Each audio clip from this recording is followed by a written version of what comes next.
time when the oceans drank Atlantis, and the rise of the sons of Arius, there was an age undreamed of.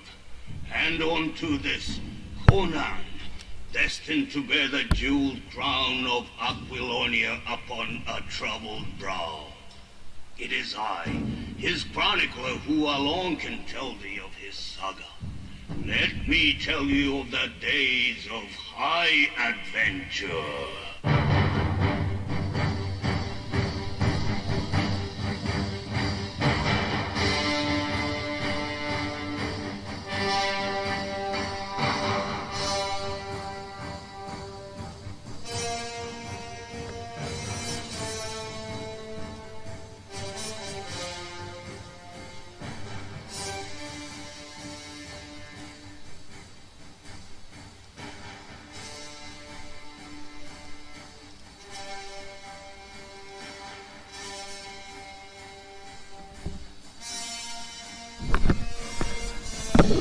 It's just so simple, and yet it just resonates with me so deeply.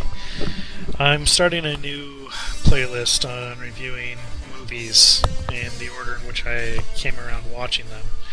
I started with Arnold just because, well, he's iconic and he played a role in movies I enjoyed growing up with.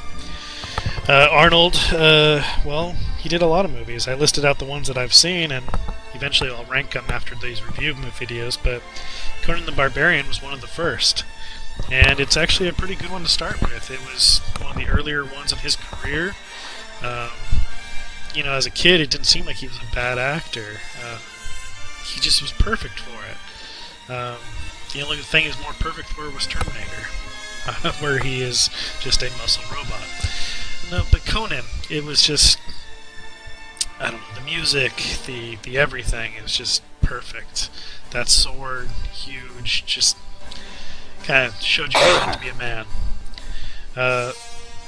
This came out in about 1982,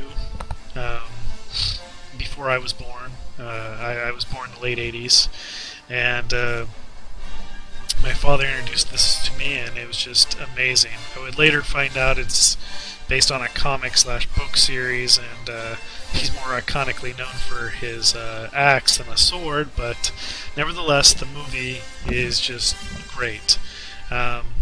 Also, with the exception of Star Wars, probably my first introduction to James Earl Jones. So, really great film, a lot of points, and it's one of the ones I love. There will be Arnold movies I review that I personally think are among his worst, but this ranks among some of his best.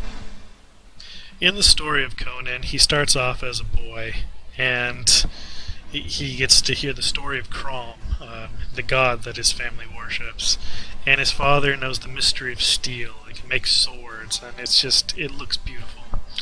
And James Earl Jones comes and executes his whole clan, takes him away to a big work camp and works him for, you're led to believe until he reaches manhood, but let's be honest, it's more like 25, 30 years.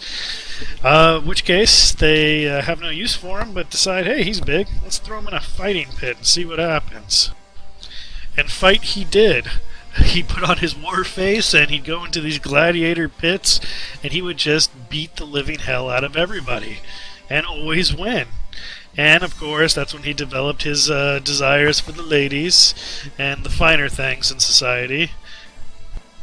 But despite all his victories, the thing he'd always come back to is his desire for blood, in particular the hunt for one man's blood. James Earl Jones' character, the person who murdered his whole family, he wanted vengeance.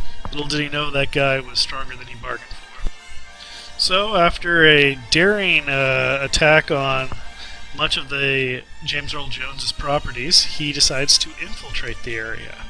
And that, of course, doesn't work out perfectly. He dies in the process and has to be brought back. So, here he is, after being crucified and killed and brought back to life, and training in a Jesus-like moment with muscles. And honestly, this man on a beach, I mean, can you see any reason why you wouldn't do this if you looked like that? The necklace that he wears, that medallion, is a symbol of the work wheel, the torture camp he went to. Fun times. And through all his former fighting experience, he got formally trained in some even Eastern culture stuff, even though the sword he wields is quite Western. But anyway, he infiltrates his enemy, loses, has to be brought back, attacks again on his own time later on, and decides he wants to win. My summary of the movie really doesn't do the movie any justice, but it ends with basically Conan will become king. That's a story for another time, and leads us to what I hope will be another Conan movie sometime down the road. However, sequels to movies decades later often sadden me. They're just horrible. But this is one I have hope for.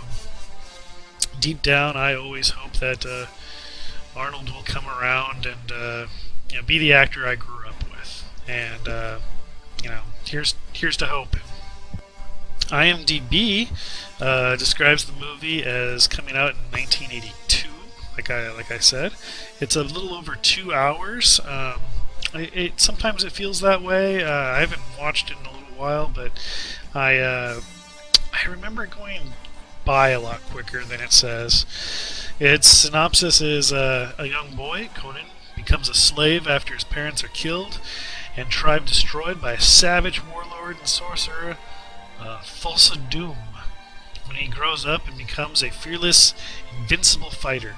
Set free, he plots revenge against Thulsa Doom. And he does. Among the other cast members in the movie, we have James Earl Jones and Max von Sydow, who I, at this very moment, don't remember who he is in the movie, but it's pretty iconic, so if I went back and watched it, I'm sure I'd see. Then you, of course, have, Mako and people like that, the Great Wizard.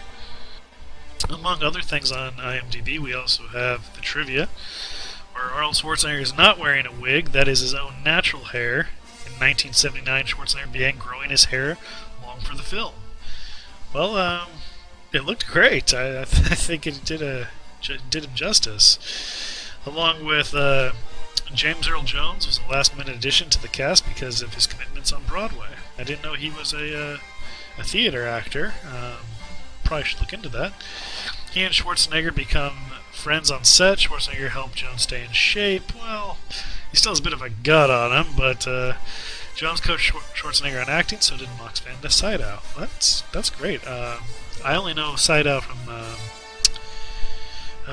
things like Judge Dredd's the only one that comes to mind right now, and that's kind of an embarrassment. Let's see, Schwarzenegger had weapons training, martial arts training, and horse riding lessons from specialists. He trained with an 11-pound broadsword 2 hours a day for 3 months and learned how to handle it. Each broadsword cost $10,000. Remember, that's 1982 money. And had to look weathered. Well, there's ways around that. He also learned climbing techniques. Well, he's a giant, so I don't know. He grabs stuff hard and pulls himself up. And how to fall, roll, and jump from 15 feet in the air. Okay. When I was young, not a big deal. Doing it now, probably break everything. John Milius had to make sure all these were videotaped, and according to Schwarzenegger, he considered them just as intense as bodybuilding competition training, and his trainer was rewarded with a small part in the film. I'm not sure who. Let's see, we got Schwarzenegger and Sanda Hull did their own stunts. Suitable body doubles couldn't be found.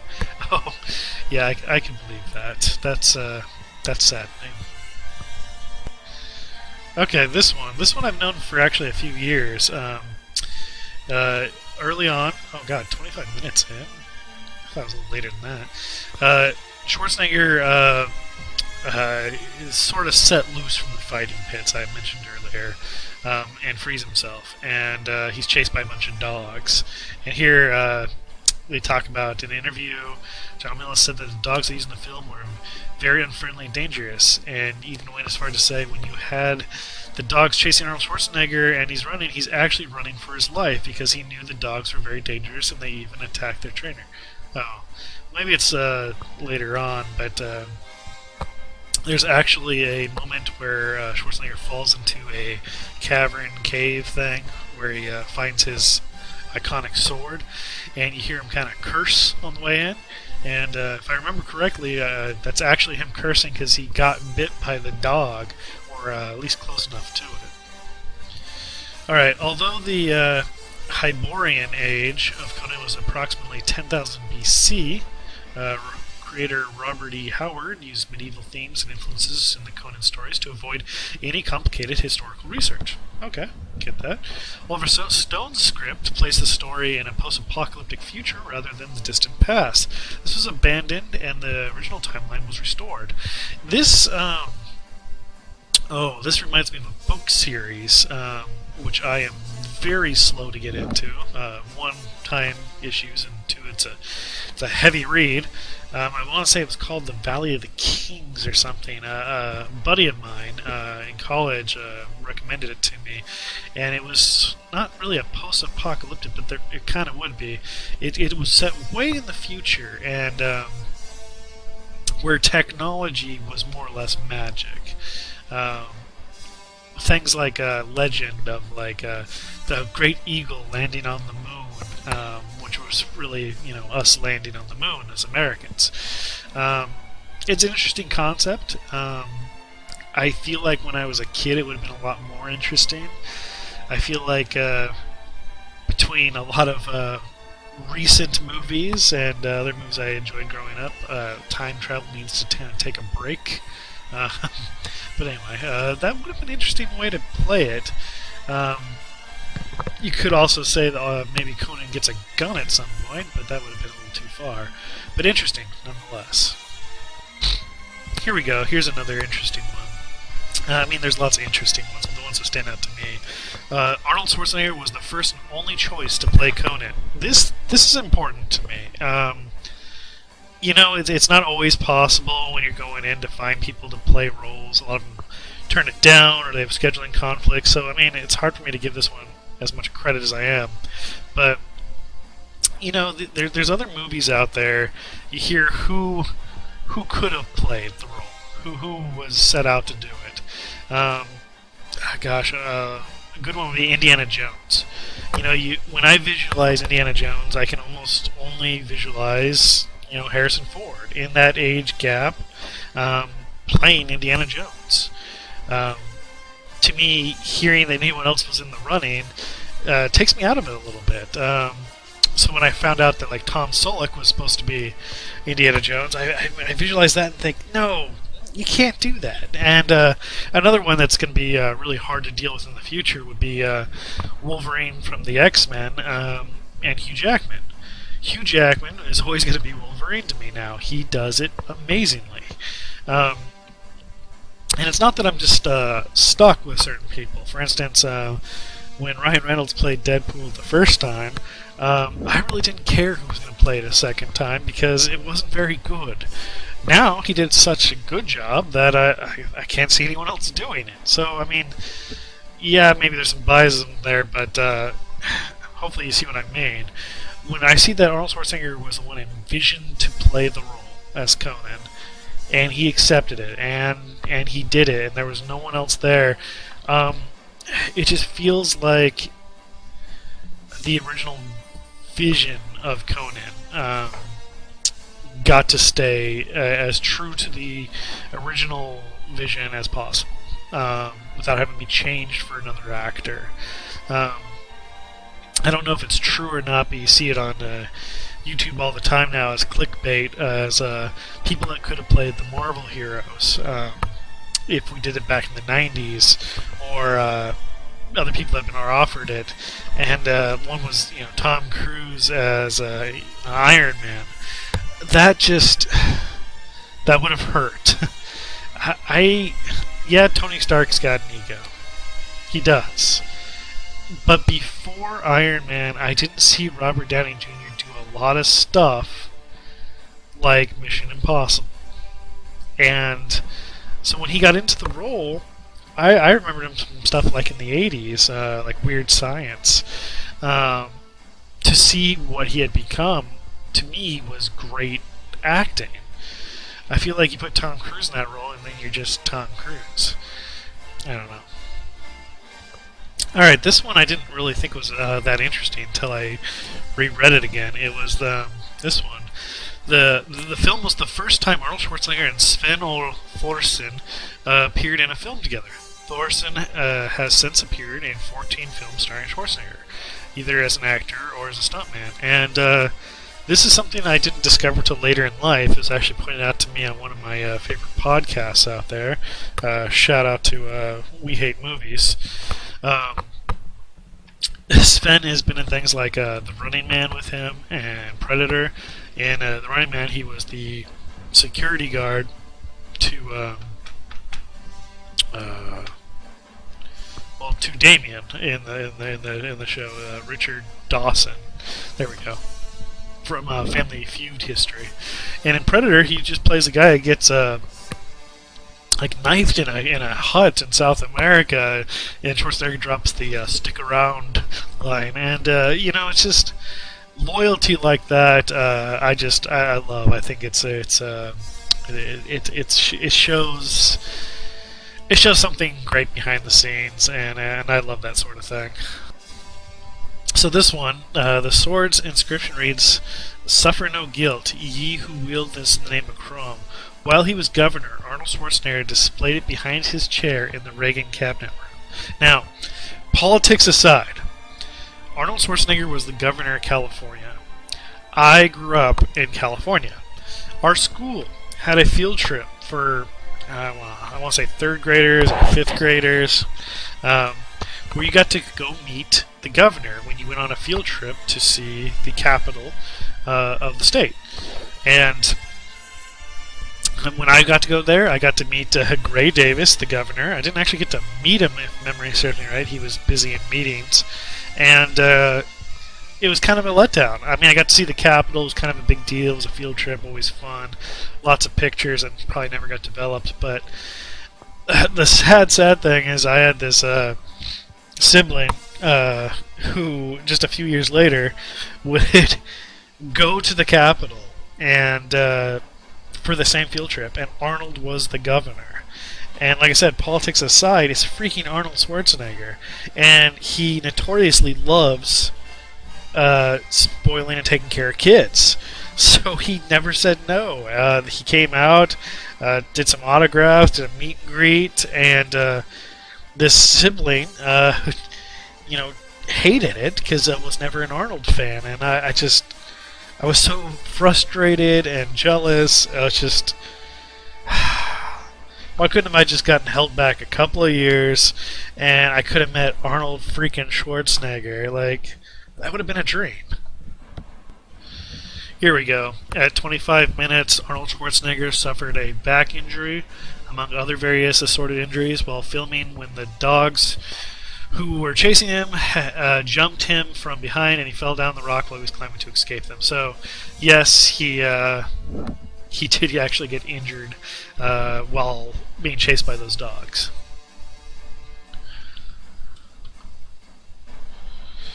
I found this fairly interesting. If you look here, you'll see that Arnold Schwarzenegger had never seen or ridden a camel before this film. It does not say that he had not punched out a camel before this film, and this just is proof that he really does hate the camel as a breed and wishes to beat it up whenever given the chance. Here is an example of what I was talking about earlier. See, we have here the fun fact of Sean Connery was considered for the role of Thulsa Doom.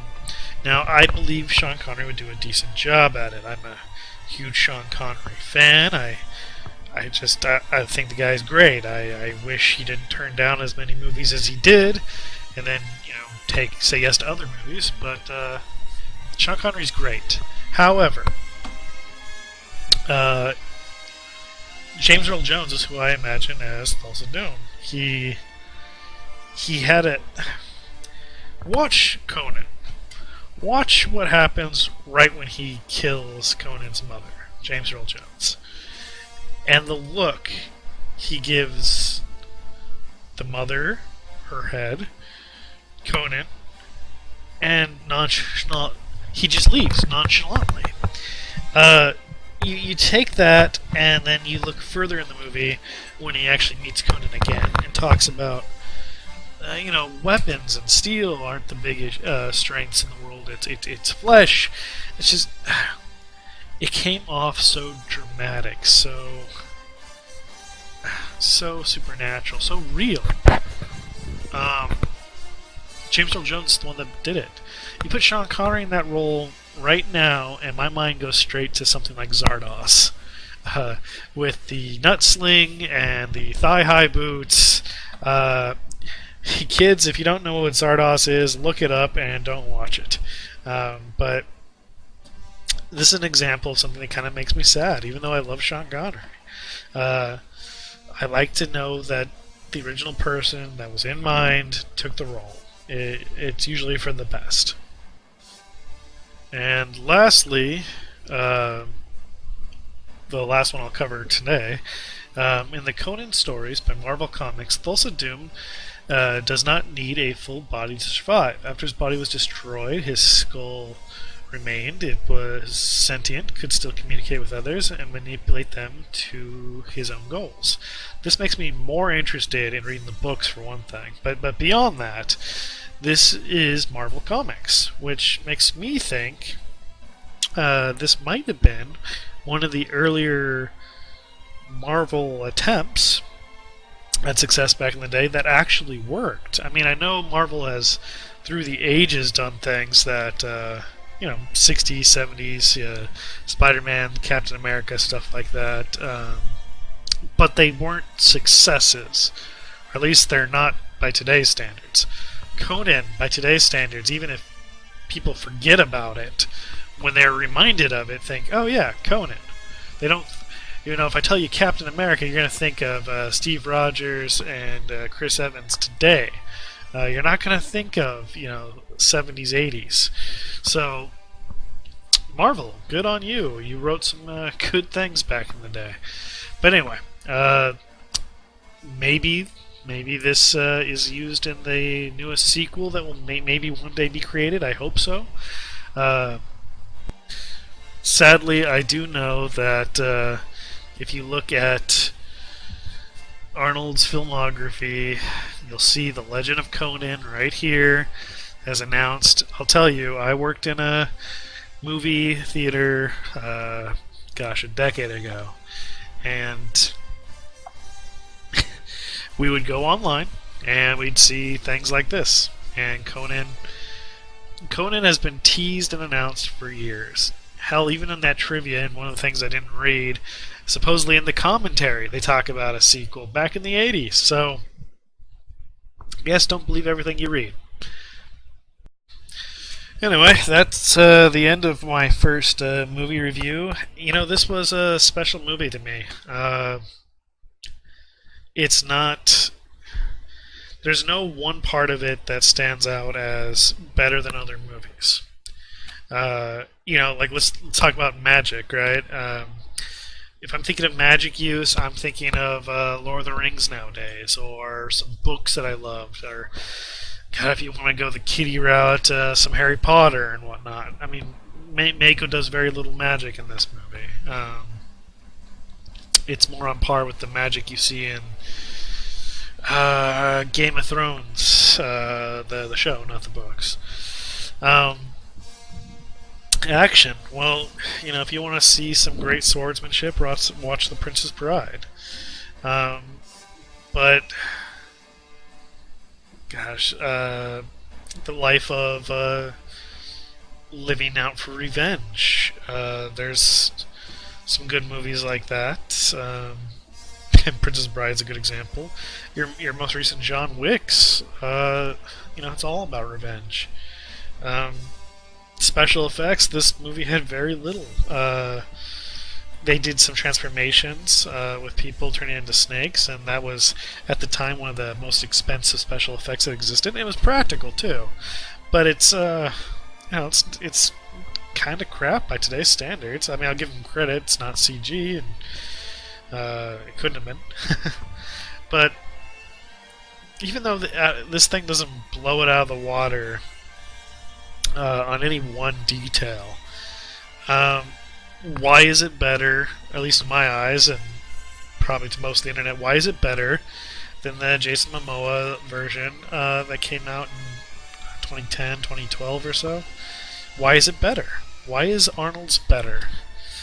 Is it Arnold? Maybe. I mean, it really could be. But I don't know. I think it's had to do more with just it was simple. Yeah, I mean, the story's convoluted, but it was simple. Filmed simple, shot simple, acted simple. It was a simple story. And where good beats evil, and it just,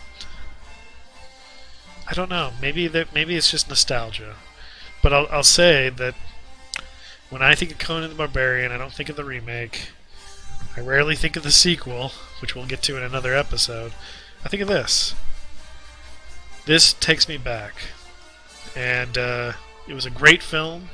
It will always be a great film. And I recommend it. Go out, watch it.